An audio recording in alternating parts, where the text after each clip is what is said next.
Hi everyone, I'm Jackie, the moderator for today's Evolving Digital Landscape panel. I want to give you a quick overview of what you're in for here. I have a list of questions that I'm very eager to ask each of these panelists, but we've all made a pact to explore any interesting tangents that arise. So we are by no means glued to a script. We are going to try very hard to make this conversational. And we're also going to focus on giving you insight that's practical, not just theoretical. We'll talk for about 30 minutes, and then we'll open it up to you for a Q&A. So please save your questions to the end and take advantage of the brilliant minds on stage here. I'm going to kick things off with Quinn.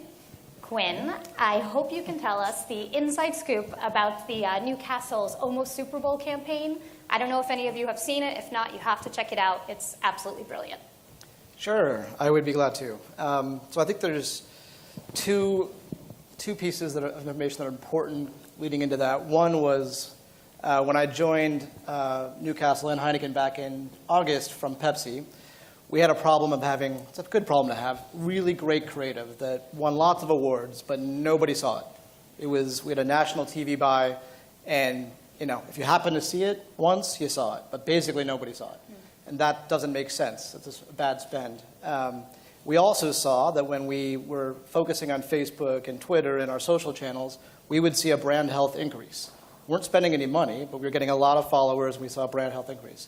So we made the decision to double down on digital, and literally the first thing I did is said we're going all in on digital. So that was the first one that made us realize that everything we do has to be about digital, and you have to start thinking about the way you're going to operate if your entire plan is around digital.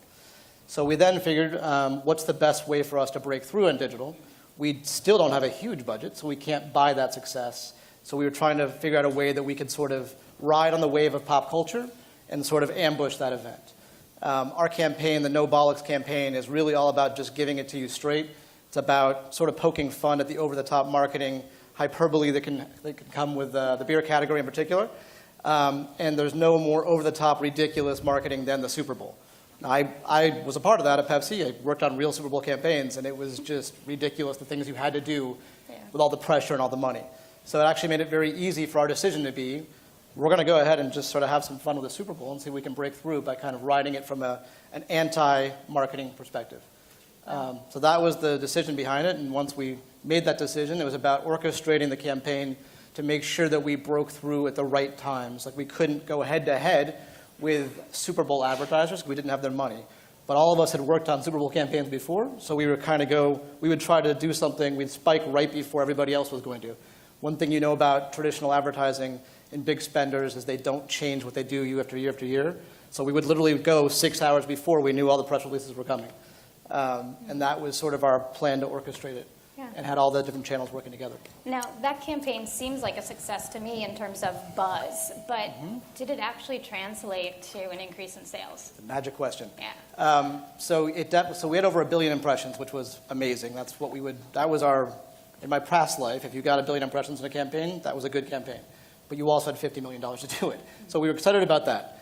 Our brand health is at its highest it's ever been. I won't go into the metrics there, but it is the highest it's ever been. And basically the way the beer category works, and actually most food and beverage, you can only sell as much food as that's on the shelf. And in our case, as much beverage is on the shelf, as much beer that's on the shelf. So our baseline numbers went up double digits, but when we were actually on promotion, we saw triple-digit lifts. I can't go into the specifics, but it was successful enough that when we do our next campaign around July 4th, I think you guys are going to enjoy that, we have been able to get enough consumer and distributor to support to get a lot more displays. That's the only way we can sell beer. You have to have a lot of product on the floor. Got it. So it worked directionally. Yep. So Newcastle has changed its strategy to be 100% digital. I'd love to hear from Jocelyn about how things are changing from a publisher's perspective. How has your strategy changed with the advent of digital and mobile? Well, the Financial Times, when a lot of people think about it, they think about it as a newspaper, a global newspaper, but actually we see ourselves very much as a global news organization, and we're moving very quickly into the digital space, almost to the extent that we would talk about now a mobile-first strategy, not even a digital strategy. And we can see that in kind of revenues. So now our revenues they're changing very significantly from print to digital. So the two areas of revenue that are growing are the content revenues. So some of you may be familiar that we're a subscription product. We have a paywall. And our subscription revenues now overtake our online digital revenues. And to put that into overall context, our digital revenues are now 35% of our overall Financial Times revenues. So we're moving very quickly into that space. And I think as a news organization, particularly looking after the marketing, you'll all be familiar with the optimization and the effectiveness you can achieve through digital, knowing so much about your readers. Now, you mentioned you're subscription-based, and you have a paywall, of course. Yes. So how do you approach social? Okay. So if I just explain a little bit about the access model, to put it into context, the way we work is that you can see a certain amount of content if you register, and you get about 8 articles every 30 days. And what that enables us to do in that kind of value exchange is we collect a little bit of information about you. So we might ask you for your email, some demographics, etc. And that enables us to tailor all of the marketing to you. And also from an advertising perspective, we have a lot of first-party data. Now, for social, obviously, that's a growing audience for us, growing 40% year on year. So we have a slightly different area for that. So we'll publish articles into social media, into Facebook every day, free articles to draw that traffic in. And we'll also engage with those audiences. A good example of that is when the Brazil riots were happening last year. We went out to our Facebook fans and we asked them, well, what would you do? You're the business elite, you're well informed, you're in a global audience. What would you be advising the government to do? And with the response that we got back, we formed that into an article, which actually we then published onto the website and obviously back into Facebook. So you were drawing audiences in and involving them. So I think certainly in terms of the publishing, we're seeing those kind of opportunities. Yeah, and you were able to use user-generated content. Absolutely. That's great. Let's stick with social. Lisa, you're at a nonprofit, so I imagine you have a set of different challenges, and you're working with a particularly, I think, sensitive subject matter. What sort of content are you pushing out on your channels, and how can you make your communities feel safe enough to want to interact and share such personal information? Well, it's interesting. The perspective is in terms of reaching audiences, we have the same as a profit organization would have. We have 4 different brands. The brands are very different. We raise money through our team in training, our Light the Night, our school and youth, and many of those fundraising brands, the people who support Leukemia Lymphoma Society, some of them are patients, but most of them are not. They're people who want to support the society, want to be part of our success story. They're people who want to make sure that they're aware of what cures are out there, what communities are out there, sharing their stories. So it really isn't sort of sensitivity. It's more a celebration of life in terms of, how do we keep that engagement and content that's important to those different communities. So each of those different brands we have a different social strategy that we use. So it's just making sure that we have the right content and the right level of engagement. That's great. And now, is social actually effective for you for fundraising? It's very effective for us. It's very effective. One of our biggest partners is Nike. We do a huge social promotions with Nike. And when we're doing our team in training, we also use Facebook and for fundraising, opportunities as well. So everything sort of helps sell the brand, the Leukemia Lymphoma Society. Good. Let's switch directions, Mr. Gabe. I'd like to ask you about the second screen. Yep. I know when my husband is watching SportsCenter on TV, he's also logged into his computer and checking his fantasy scores and doing something on his smartphone. Mm-hmm. Does ESPN really understand where their user is, and are they able to take advantage for the advertiser as well of this person who's involved on multiple screens? Well, do we really understand? So, there's always some debate about how much can we prove, right? Can I prove that because you saw something on Twitter you tuned in to watch? No, that's not currently something Nielsen offers, so that's never a metric we can really point to and say, we did it. But our hunch is that there are a lot of people like your husband, and I'm one of those people. I imagine some of you guys are those people. You're watching a game or you're watching programming about sports, and you're searching for information, or you're even engaging about what you're watching. And every major sporting event we see, Twitter announces 6 new records for engagement. As most 1 billion tweets during the Super Bowl, or 6 billion tweets, or whatever it is. Our suspicion is that we can engage with you whether we're on or not. And so if SportsCenter's on immediately following the game, maybe SportsCenter can be with you during the game as well, even if we do not have the rights at ESPN. So my job as the guy who runs social for a number of shows, including SportsCenter, would be to keep you tied to that phone or that computer, thinking about SportsCenter, seeing and hearing the voice of SportsCenter, so that after the game, you're still trusting us, we still have the authority and the right tone for you, and you're coming over and watching. The way I think really just to sort of, I don't know, visualize it for everyone would be, if you think of the second screen like this, you guys all have phones with you. Probably some of you are playing with them while you get bored by me. If you take your phone out right now and you're playing along with your phone, imagine that you were tweeting right now, and you're tweeting at SportsCenter, you're tweeting about something that's happening on SportsCenter. What's not happening is you're not reaching over here and picking up a remote and changing the channel.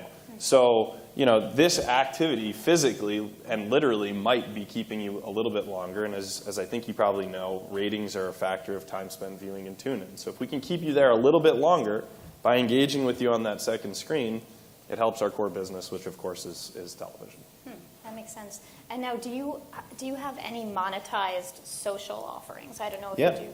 Yeah, we do. I'm not in the sales department. I won't speak on behalf of the VPs in sales, but I'll tell you that the biggest deals that we make are usually cross-platform. Social's one of our key platforms. TV, of course, a huge one. Digital, another. So when we're really successful, when we're at our best, we match a sponsor's RFP to something where there's messaging that can work on Twitter, on Facebook, on .com, and on TV. And some of the campaigns are really, really integrated, and some are really just based around the messaging that they want to push. But we're rolling in deals all the time. Our upfronts were the other day, and social was a big topic. So it's absolutely part of the business. I'm always interested as to how organization's sales team is structured. So, Jocelyn, at the FT, do you have a team that's just pushing mobile, a team that's pushing online, or is it all becoming integrated? Actually, it's an integrated team, and similar to what you were saying, we will sell across multiple platforms because, if you think about the way you're consuming news or consuming products, you're actually looking at it across devices. So there'll be, early morning briefings. You might be on your mobile. Then you might be looking at it online on a desktop because a lot of people use FT content to help them as a decision-making tool throughout the day. So you might be kind of coming back into that content. And then often we'll see kind of print at the end of the day when people have got a bit more time and they want to relax. So we want to sell cross-platform to give that chance to get your kind of multiple views and reach. But the other thing that we see that is very, very popular is a product that we launched recently, which is, we call it Smart Match. And that's really taking advantage of data and technology. And effectively what it does is it kind of, you imagine it scrapes the site, it scans the site and the content, and then it allows you to place contextually relevant advertising alongside contextually relevant content. So it kind of uses those algorithms to put it into the right place. And those kind of things have been really successful because you're seeing increases in conversion of 20%. So those kind of partnerships are really important. In fact, as a marketer, I wish that there were more people doing it because then we would have more places to put our own, advertising to drive sales. But unfortunately, it's a sales tool that hasn't done much for us yet. But here's hoping. So, Lisa, and you wonder if you can sell it to your clients to try that kind of thing on your site. Expand it that way. Yeah. So, Lisa, in full transparency, I know you work with Silverback for your social media. We do. Can you tell us a little bit about what drove you to make the decision to outsource and how that partnership works? And then I'd also love to hear from each of you about how social is handled, what resources you need in-house, if you use external partnerships. We are lucky enough to have Chris Dessy and his team be a major partner in our social. We also have a social department, which is made up of 2 or 3 people. But the decision to do it was just that we needed to really sort of be involved in an integral way, and we needed the stewardship that's provided by having an agency involved.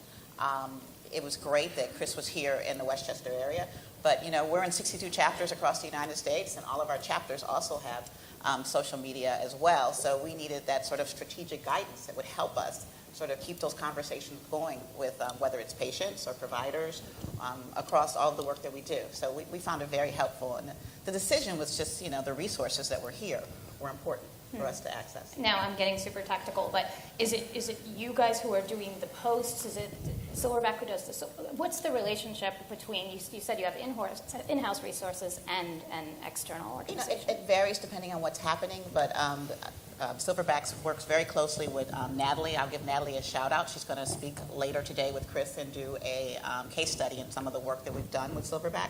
So it varies depending on sort of what the needs are and what's happening across our footprint. But it is very much a partnership. So we post as well. I mean, so it's integral to what we do. Now, Quinn, you're 100% digital now. Mm-hmm. What's that mean for a social team? That means that we pay somebody who's good at it to do it. Yeah, an external person. Yeah, essentially. I mean, I think it comes down to two things. You need to have both the expertise and the resources to get it done right. We don't have a huge brand team. You know, it's me and my manager, and we have to worry about selling beer. We don't have time to spend the time that you really need to create great social and great digital. Our partner is Droga 5. They're terrific. They're incredibly creative. They have the expertise, and we pay them to have the resources to get it done. And that's how we look at it. And they handle both our digital and our social. We look at those two things differently. Digital is paid media. Social is earned media.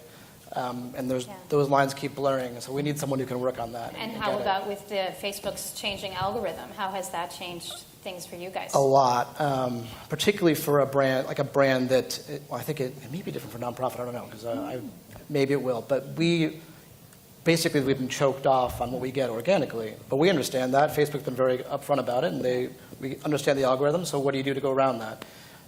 When we pay for media on Facebook, we've got about 1 million fans, and we want to reach those guys.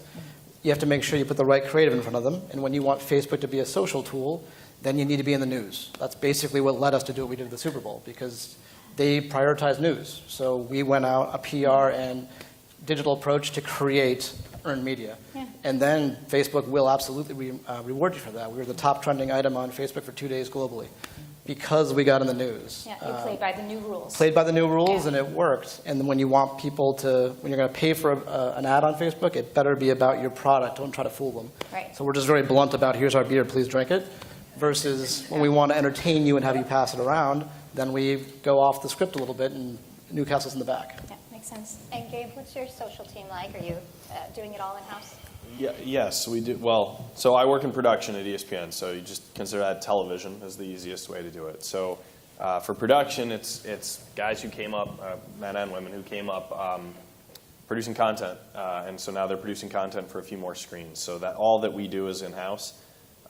It's all run through our same sort of protocols for pushing anything out to any platform at ESPN.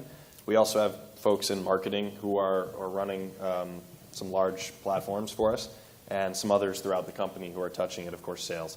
But speaking only for myself, I look at it as a content platform. If it serves a marketing purpose or if it drives revenue, terrific. That's a wonderful secondary purpose. But for us, it's a news outlet. It's a way to get our voice out there. It's a way to share the interesting content that you might see on TV or not. A lot of the time we're producing original digital and putting it out with just slight brand extension or branding tied to it. So yeah, we have producers. We have people who could, if social stopped being cool, could go back and jump in the chair and line produce a show. And that's where I think we should be headed. Obviously, we're getting smarter and smarter at digital and mobile, but for now, it's a TV-backed group of people. Yeah. And the same question for you, Jocelyn. Yeah, it's an interesting one because it depends which side of the fence you're on. So whether you're using it to acquire customers, in which case we're happy to pay and to use all those targeting tools to actually acquire customers. And often, if you think of Twitter and Facebook, actually their custom targeting and their profiling is really, really sophisticated. So if you have a particular product aimed at a niche audience, that's a very effective way of converting those people to subscriptions. But from an earned perspective, we have a kind of stakeholder group, but effectively it's the editorial team who will be posting out. And what's important for us is to surface the data to them so they know what's most effective in terms of drawing traffic back into the site. So I look after an audience development team, so they're forever looking at what is the most effective content, encourage training working with editorial to encourage them to have kind of things that are more visual, looking at what we're doing in video. We do a lot of video into YouTube, etc., to really improve those completion rates and improve that engagement. We've touched on Facebook and Twitter. I haven't heard anybody mention sort of an emerging technology, Vine, if you will. Is anybody using the new guys and having success with that? We use Vine. So we give our journalists, they all have iPhones and they go out, and video is again a great tool for engagement, and so they're going out and actually using their iPhones to post things very quickly back onto the site or onto YouTube. And Instagram? Or? Yeah, so we're using both.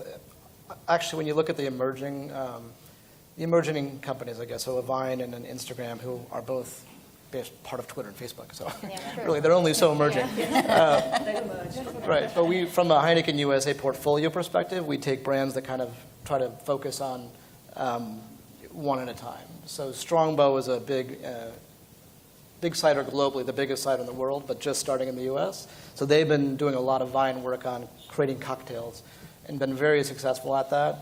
And then the learning we take there, we'll put across the portfolio. Dos Equis has done a lot with Instagram and Foursquare. Like they actually just, the most interesting man in the world just became a guy, right? And he got 40,000 followers like in a week. So it's like that. You can. It's just we're experimenting across the portfolio to figure it out. I mean, honestly, we think scale is important. So when we do something, we don't have enough money as a brand that we can kind of experiment too much. Yeah. But actually, if I had to bet, I would say that Instagram is the one where we're going to be leaning in more in the future. I think that's ripe for it. Yeah, and that's so great that you have these different brand channels and you can test something out and make sure you're talking to each other and see what's working. Very important to talk, yes, because it's. And Lisa, we were Definitely leaning in toward Instagram. I don't know about Vine. I'll have to ask Natalie. So. And in full disclosure, we all spoke before getting on stage here. None of us have quite figured out how to use Google Plus effectively. So if anyone in the audience wants to tell us how, we would love to know. Quinn, Yes. tell me about programmatic. Have you been shifting marketing dollars over in that direction? We've been looking at it, and so I can give you two answers. One, a year ago when I was at Pepsi, we did a lot of programmatic and a lot of, in particular, I guess I did, on experimenting in programmatic. I do think if you're doing traditional banner ads, and there was a place for that, when you're being very product specific and very much about reminding people that, reminding the right people who can get your product, you should be leaning into programmatic. And in fact, I think I was on one of these panels a year ago where it was like, if it was up to me, all of that kind of traditional display advertising would be programmatic. The problem is there are a lot of, it's not a problem, it's just the reality is that a lot of brands, and a lot of big of the media brands, like an ESPN, they have their own native advertising, and we can get better partnerships by partnering with them. And so that's what we do today. Ideally, I think you'd have the bigger media companies, you could do programmatic on their site. It's better for everybody if I only reach 40% of the population on a Vice or on a Gawker. Not everyone cares about me. Not everyone cares about beer. Not everyone cares about Newcastle. So it's an inefficient spend. I think most people care about beer. All smart people now. 61% of people buy beer. But yeah, I think that's what it comes down to. I think programmatic is coming a long way, but it just has further to go before we're going to do a lot more of it, because it's not efficient enough yet. We don't know if people are seeing it, the viewability issues, all those good fun things. Yeah. But I absolutely think that's the future, and it's just, if we can find a way to put native advertising and programmatic together, that's the win. Exactly. That's the win. Interests me. I mean, when I think of native advertising and content marketing, it doesn't sound like something that's necessarily scalable, and then programmatic is so scalable. If you find the exactly. way to put those two together, it's great. Exactly. As of now, we separate the two and we do both. We Yeah. think it's very important to do both. But, yeah. And then how about publisher's perspective here? How has programmatic changed things for you? Is it something that's offered on your platform now? Yeah, I mean, so we have an elite global business audience, and we need to make sure that we are leveraging that, if you like, so that we are available across all platforms.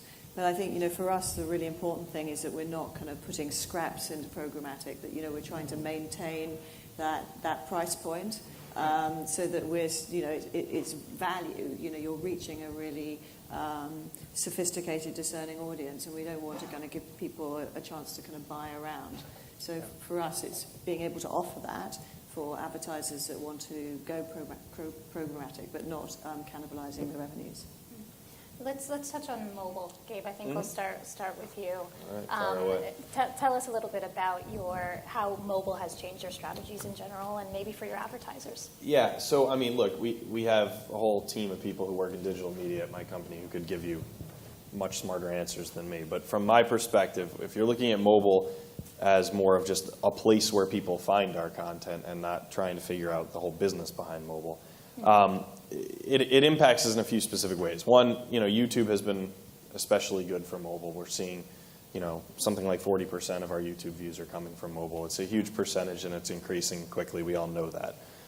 From a content producer's perspective, we have to keep in mind that whatever we're creating is probably going to be seen on a phone, and that means a few things. One, it has to be pretty damn easy to read and see. And it has to be really short, because I don't know if any of you have ever willingly clicked play on something that was 9 minutes long on your phone. You might be willing to do that for about 30 seconds. And so, the emphasis I've been pushing has been, let's keep it to one play. Let's keep the essence of what we're telling people to look at, and then not a whole lot more, because I know as a user, I don't want much more than that. Our chance at engagement is much higher if we keep it to the point. Similarly, it's understanding that these platforms that we're reliant on, that we're partnered with, are always thinking about mobile first, and they're going to change and adapt in each update. Every time your iPhone updates, you realize that Twitter doesn't look like it used to look. So, right now, they have what's called inline embedding, and these Twitter cards have become like, suddenly the real estate each tweet has is like 50 or 80% bigger than it used to be if you put imagery in there. So, we've taken something. I hate puns. I did not come up with this term, but there's something that my team has invented called a quotoshop, and that is a quote that has been photoshopped into something that's very visual in your Twitter timeline. So now SportsCenter is giving you a really compelling quote with a photoshopped image that lays right nicely in there, and so now you're scrolling past a whole bunch of stuff, and then we're bright and shiny right in the middle of Twitter, and we're seeing huge engagement, retweets, and favorites on that. So that's an adjustment to mobile. Yeah. That's a content decision that's based on a mobile audience. It is not a business decision, but the business tends to follow, and so we're seeing sponsors interested in, how can we be associated with something like these quotoshops? And now we're talking about bite-sized content. Do you think there's still a place for the more in-depth articles, the in-depth videos? How does that work? Is it something that I see on my phone and I save it, and then I go back to my computer and I take time with it? I think there's a bit of that. I mean, look, my colleagues who do the longer form stuff do brilliant work. I mean, they're the ones who win awards. I'm the dummy who's talking about Twitter inline quotoshops. So, there's obviously still a huge audience for it, and I don't mean to suggest that stuff isn't tremendously popular in digital. It is. But if you're trying to get someone's attention in Twitter, I don't think shopping the 9-minute feature there will generate a lot of results. Yeah. Long form, though, in search and discoverability on other platforms, YouTube long form works much better than I would have realized. I had no idea how much of an appetite there is for a really well done feature. It's engaging content. As long as you have engaging content, people are going to stay tuned. They're going to stick around. So, if there's a narrative arc to something, we don't see people dip off, and it's just not my particular specialty. Lisa, I was reading earlier this morning about the improvements you've had in terms of your engagement stats. What is it that you're doing now? What advice can you give us on making engaging content? I think it's all about having an emotional connection. It's telling the stories that are relevant, that resonate, the stories of hope. I mean, people want to hear good stories. So, our team tries to use, the thing about working for a nonprofit like the Leukemia Lymphoma Society is you have emotion right there. So how do you leverage that emotion in a way that is endearing and also, relevant? You don't want sad stories, you want stories of hope. So it's being engaging. Yeah, I think you're right, and I think a challenge can be for the B2B marketers. How can I add emotion into my content? Because I think what you said holds true for every single industry and every product. I think I can squeeze in one more question here. This is for the whole panel. Anybody brave enough to give us a trend? What do you think we can expect to see in terms of this emerging digital landscape? Any predictions? Anything in your crystal ball? Wearable is what everyone's talking about for us, but I think for us, We're more about kind of LinkedIn data. And I think as everyone becomes so time poor, you've got to be relevant and you've got to be timely. And whether that's using kind of ontologies or contextual sophistication in your data architecture, you've really got to be able to get people to that point very quickly. And particularly if you're asking someone to pay, where we are, you've got to get them to the content and you've got to give them a compelling reason why they should pay for that. What's the utility of that? So the architecture of your site is increasingly important in terms of your content authoring, your metadata, those kind of things. So the LinkedIn data aspect. Good. Okay, guys, we're going to open it up to you now. Handle that for us. Thank you for representing. No, you represented. They're all off the hook. We have 2 microphones, I believe. So raise your hand if you like, share your name and what company you're from. And come on, let's do it. Yeah, we got someone up here. We can't see you. Yes, by the way, we are completely blinded. So. Hi, my name is Yves Salama. I'm directing the question to Lisa. I run, by the way, a startup called Teamed. And the question is, I know you have a state-by-state presence for leukemia, lymphoma. How do you organize and manage that engagement if they have their own Facebook pages? Do you have a strategy around there, and how do you manage it? Yeah, organize is a big word. What we've found is that as we've offered strategies and we have a planning process and we have a content strategy map that we can share across the 62 chapters, they are more likely to sort of adhere to what they want someone to do it well. The more that we are able to give them information up front, use the guidance provided by Silverback, have a planning process, they will acquiesce and leave it alone, quite frankly. Because it's interesting. Digital can be scary, so there you have our chapters are less likely to sort of want to play a role. They would like us to steward it as much as possible. And one thing I'd like to say, sort of in terms of what's next, marketing is digital. There's no social marketing. It's just marketing. It's just reaching people. And I think that's the whole sort of conversation that kind of has to stop. Like, what's your social marketing? It's just marketing, And someone who started off, 20 years ago when we used to make lots of TV spots, you still make them. You just put them on different screens. So it's just marketing. So the more that you can sort of stop that sort of conversation, I think it's better for all of us. It's like, how are you trying to sell your product? How are you trying to have people have a relationship to your product? And digital channels is not the only way to do it, but it's in 2014, it is the way to do it. So I think the conversations have just changed so much. And given that, I'll bring it back to the chapters. Chapters are happy to have someone steward the work that they're not as comfortable with. So.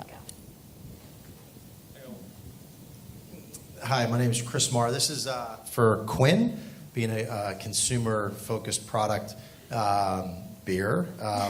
You mentioned before you're really thinking about your mix in terms of paid and earned media. Can you speak a little bit to, hopefully, the growing importance of earned in your mix? Are you dedicating more of your budget towards that, and how are you measuring its effectiveness? Well, it's a great question. I don't have a great answer. Well, I think the earned is incredibly important, and it's part of why we are all in on digital, because, with TV and traditional media, it's a push environment. However much you spend is how many eyeballs you get. If you do digital and social right, well, then people pass it around, and a lot of people can see it, and it's very efficient. Honestly, we're just trying to play by the rules is the best way to look at it, because the big mass ways to do social, Facebook and Twitter, are moving more and more and more to get you to pay, and then it stops being earned and it starts being paid. So you have to figure out what the right algorithms are and how you can do earned. We actually think PR is the biggest amplifier of earned media. That's the way we're viewing it, in all honesty, and it's why we are looking into the Vines and the Foursquares and Instagrams, because there's not as much of a paid element there yet, but they're all going to go there. They have to make money eventually. PR is the way we see the best way to get the word out there. We're going to keep paying for exposure on the traditional earned media channels, but honestly, I think PR is the best way to do it. It just has to all work together. Your content has to be PRable, and it has to be something that people want to talk about on earned media. And actually, I think that YouTube, honestly, too, is becoming more of an earned media platform also, if you do it right. The mobile question before on We're leaning a lot more into mobile because that's where people view things in general. YouTube, there's different ways to get views. One way is True View, which is basically just B-roll, right? It's like an ad that you have to watch, and then you can skip it. We found that to be useful if you're doing a product-focused story, but you can't share off that. You can't share off of True View. If you buy the mobile masthead sponsorship, for instance, which is like when you look at your mobile phone, and that's when you turn on YouTube on your mobile phone, the top ad you see, the top video you see is the mobile masthead. You got to pay a lot of money for that. But we got 1.7 million views off of that the first day of our campaign because it was engaging content that featured somebody famous. So that's how we're looking at earned media. Honestly, it's not about particular channels. It's about where are we going to get the best PR and to get the most people talking about it. Good. Probably a bad answer. John, there's somebody over here.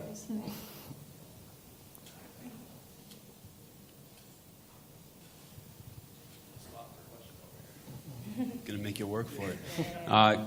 Great panel, everyone. My name is Howard Givner. I run the Event Leadership Institute, and our focus is online education. A big portion of our market is people in their professional space looking for career advancement education. And one of the questions I have is, I've heard a lot about Facebook and Twitter and YouTube. I really haven't heard a lot about how anyone might be using LinkedIn. There's a lot of our audiences there, and I know a lot of you deal directly with consumers, but I thought maybe Jocelyn or someone else might have some insights into how you guys might have tapped the LinkedIn market in effective ways. Yeah. We're all giggling because yeah, we were we did talking talk about this about quite this, a lot. actually. We were ready for this And one. we were ready. We were talking about the most effective social channels, and you're right, LinkedIn you think would be a great acquisition channel for the FT. You know, people are very kind of professional on there, but actually if you think LinkedIn are also looking to derive revenue from those audiences. As you said, earned media is quickly becoming kind of paid media.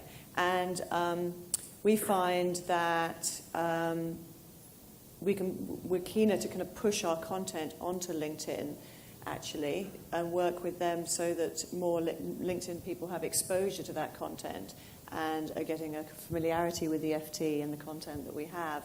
And in terms of actually using it and paying for it to acquire readers, it's not been that successful. We've tried lots of different tests, but what you're trying to do is encourage people to pay for something which effectively they're getting free on LinkedIn anyway. So that's a big ask.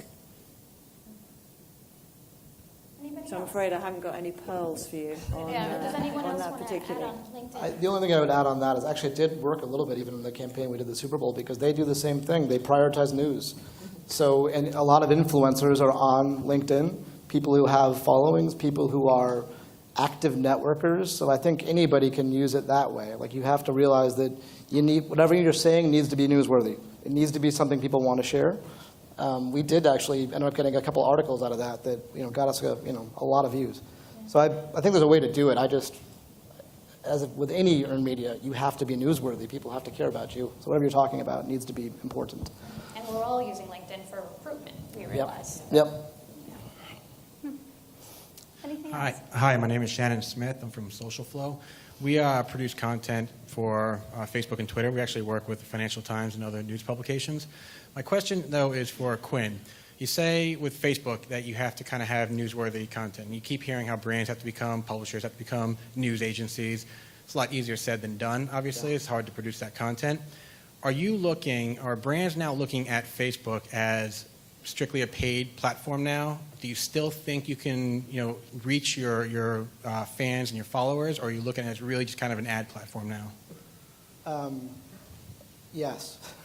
So I think we're looking at it, there's a time to pay, because they did a good job of making sure that you would get a lot of fans, and we want to talk to them because they've raised their hands and they want to hear from us. But of those million fans that we have, on average, only 20 to 30,000 will see any content we post now. And there's nothing we can do about that without paying for it. So there are times when we want to pay for content to get to those specific folks. There's other times when we want to pay for product news, like if we've got a new limited edition beer coming out that everybody must drink because it's delicious.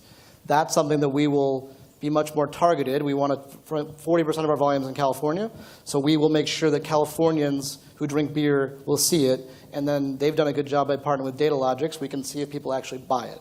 So we do that still. That's still a big part of what we do on a daily basis.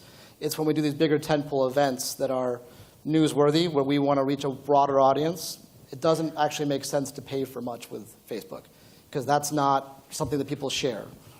That's the time not to do it. If you're trying to entertain people, don't pay for it. Thank you. Yeah. Gabe, how about ESPN? Have you changed your Facebook approach? I work in production, which is ironic given that my mic keeps doing that. I don't. My team does not pay. I guess earned would be the way that you describe the way our reach works. Engagement has been our goal for years now, and it continues to keep us in news feeds. The algorithm is beatable, makes it sound like Facebook's trying to make us lose. They're not. It's understandable, and you can game it or effectively reach more fans if you do so. But I don't ever pay for media. That sounds a little bit arrogant, I guess, in this room. It's just I have a different product, clearly. There is a natural story and shareability to, the Rangers beating the Penguins. I mean, some percentage of people just really care about that. I don't have to compel them to do anything with that. It's just happening naturally. I mean, LeBron does pretty much anything. If he hugged Johnny Manziel, I could just put that picture out and it'd be good forever. But no, so it's not a big part of my plans. The marketing team, if one of them were up here, they might be able to talk to you more about how they use paid media, but it's not something that I specialize in. Hi, my name is Jennifer Reale. I work for a pharmaceutical ingredient supply company. And the challenge that I'm facing with the company and the industry that I'm working in is that our customers want confidentiality, so we don't get PR. So all of our branding has to come directly from us. None of our customers want anyone else to know where they're getting their ingredients from, because it is a very competitive, first-to-market type of environment. So have any of you had any experience working for companies where you've really had to rely on your own strategy without anybody else touting how great you are or sharing your content because of that confidentiality? Sorry. That's a hard one. You stumped the panel. Yeah. That's a tough one. Yeah. Allie Mercier. Whoa, hi. I'm coming from Pathways to Leadership. It's a youth development company. I kind of work in an industry. We work directly with the Department of Education. 95+% of our work is with direct student services, and kind of an old school industry with an old school board, and I'm the only millennial on staff, so an old school group. And they keep asking me about ROI, and I know that's a challenge within this industry. And I'm just wondering if you have any tips as far as addressing that answer, because I'm like, well, it's kind of difficult. It's more about engagement. It's about spreading the brand message, and wondering if you have, Lisa, maybe, but any tips or tricks for small resources and not-for-profit world. Great question. I think you just sort of have to make your board aware of sort of, hopefully if they have children, sort of how all of these different channels work together and how important they are in terms of getting their message out. It might not be sort of a math-based, not always a math-based ROI, but you can't afford not to be part of the conversations. And I think you have to use that sort of logic to your advantage. I'd add to that actually the big word that you need to be talking to them about is attribution. So an attribution model, so you can understand the importance of the weighting and the channels you're using. Now, that doesn't have to be a really kind of complicated algorithmic attribution model. You could be looking at quite a simple kind of first click or last click. But, you have in the digital tool set, you have all the tracking that you ever need. So don't try and do it all in one go, but start small. But, you can look at the tracking on your, paid search. You can look at it on display. There are all those areas that are going to give you a good return on investment. Yeah, actually, I'd add too that has obviously nothing to do with what I do currently, but I think this actually is where programmatic can work. Like this is a place where you can tell somebody out there, some company, exactly what you're looking for and exactly the kind of people you're looking for, and you can find them. Like, you can get really specific, and there might only be 30 of those people out there, but there's ways of finding everybody and everything you're looking for. And setting how much you're prepared to pay. Exactly.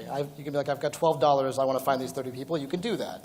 Yeah. Or they'd want more, but it's possible. So I think that's the way, that's where people that don't get this world and our more traditional business model always get that I can find exactly the people you want to find in order to tell them your story. Glenn Deal with Skyline Genesis. We're a face-to-face marketing company, and I'm wondering, do you have favorite digital platforms or tools that you use to drive the virtual touch and enhance a face-to-face experience? So do you have some case histories or some techniques that you use and some favorite digital platforms or tools that you like? I don't know if this will answer your question. My team's on TweetDeck all day. That's the easiest way for them to see everything that they're putting out, competition's putting out, fans are saying back. It's the easiest. Believe me, people will tell you when you screw up. Then 20 more people will tell you and 1,000 more.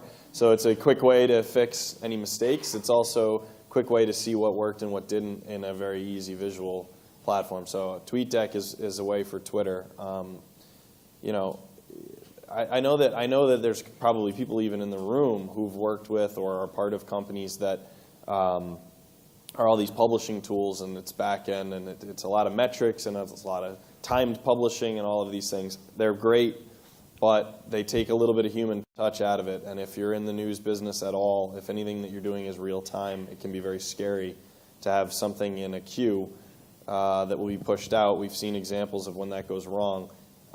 So I would certainly not discourage going after those tools, but I don't think that they fix a real-time problem. I think that they maybe just, if you only have one or two people, it makes it easier for them to communicate and get it out there. But honestly, they scare something out of me. I don't know, go ahead. I was going to say, was your question about getting... Yes, is it real time? Yeah, real time was actually like talk to somebody digitally, so then you can talk to them in person. Was that? Okay, I think that... Whoops. Yeah, well, that was a good answer.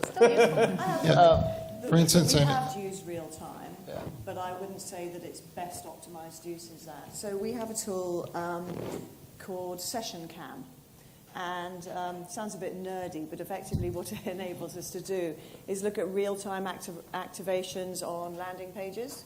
So we can effectively capture at an aggregated level what is happening when someone's going through a sign-up form. So where people are exiting in that sign-up form, so maybe some information they don't want to fill in, or maybe they got distracted, or maybe they just didn't understand your offer. You were giving them a choice, and they didn't understand. So, they just thought, it's too much hassle, I'm out of here. So we have Session Cam on all our landing pages for our subscription sign-up, and we can go back and look at, how we need to optimize those. And going back to your question, the way we were able to show it real time was that we did a campaign last year. It was our 125th anniversary. So we did this campaign, which was effectively a special subscription offer for $125, pounds or euros, big kind of global campaign around it. So brand campaign underpinned by a lot of social media. And we started seeing... within the first kind of hour of the campaign, the expected results weren't coming in, and we were beginning to kind of panic a bit. Why are we not getting this growth? So we turned on Session Cam, and we could see a lot of people toggling between two different offers, and they were toggling and toggling and toggling, and they were going off, and we're like, okay, shit, we've got to change. We've got to change the landing page really quickly and make it much clearer. So that's an example. Yeah, the only thing I would add on, if you want to get somebody online and then get them in person, we do a lot of event marketing across our brands. You can absolutely geo-target across Facebook and Twitter to tell your fans and to tell people who look like your fans that that's happening. I would just understand you're not going to get a lot of people who reply. It's not very scalable, but we do it. We do it in mass, and each event you're going to get a couple people, but it can work, absolutely. Right. We actually do that Leukemia Lymphoma Society for one of our largest fundraisers, Team in Training, some retargeting, and we're able to see people who actually signed up for it. So, but It's the same sort of thing. Yep. Good, I we could maybe squeeze in one more question, but if we're good. This dude back here wants to fire away. There's something in the back? Okay, I can see that. One more. I have a quick question for Gabe. Here we go. Gabe, since you've worked on everything from... You're a ringer. Yeah. What are you doing? No, listen, ESPN, I'm curious. Okay. Since you worked on everything from SportsCenter to Colin's new football show, can you talk a little bit about what goes into starting something from the ground up versus working on a product that is what everyone has known ESPN for the last 30 years? Yeah, I did do those things. Well, I hope this is humble. The truth is you're not starting from the ground up. You're starting from a place with lots and lots of resources, a built-in audience, incredibly talented guy like Colin Cowherd. There's brand equity there. Yeah, there's just a lot. But then again, you're opposite that other thing called SportsCenter that you're talking about. So, I don't know how many in the room would be in the same situation, but I would say that there's something to be said for being intentionally very differentiated, but also realizing that different often is what doesn't work. The reason that you can't spot any other example of somebody doing it that way is because it isn't a good idea. And so, in doing a show like Colin's new football show, you create it to make it different, and you realize some of it just is different because it doesn't work, and you have to spot where it's different in just the right way. Social's the same. Social shouldn't be the dumping ground. It shouldn't be different for the sake of being different than whatever your old way of doing things was. It has to be different in a way that's catered to the platform. And so, SportsCenter is SportsCenter. It's great. It's been around 34 years. People know it. How are we different but not totally useless on the second screen? And that's been an interesting challenge at ESPN. So happy to talk with others about that after if you care to let me bore you. That was a really good point, though, because if you try to make things different and make people think in the social world, nobody wants to think. They just want to get it in 5 seconds, and that's where you go wrong almost always. Yeah, discovery and engagement don't always go hand in hand. I mean, if I introduce a topic to you and then ask you quickly to have an opinion on it, that'll be very hard on you. But if I say to you, boy, A-Rod, guy's suspended, you very quickly have an opinion on A-Rod. At least I hope in New York you do. And so you have to just keep that in mind. Discovery versus engagement is always a trick. Great. All right. Thank you so much, guys. I think that's a wrap for us. Let's go. Thank you.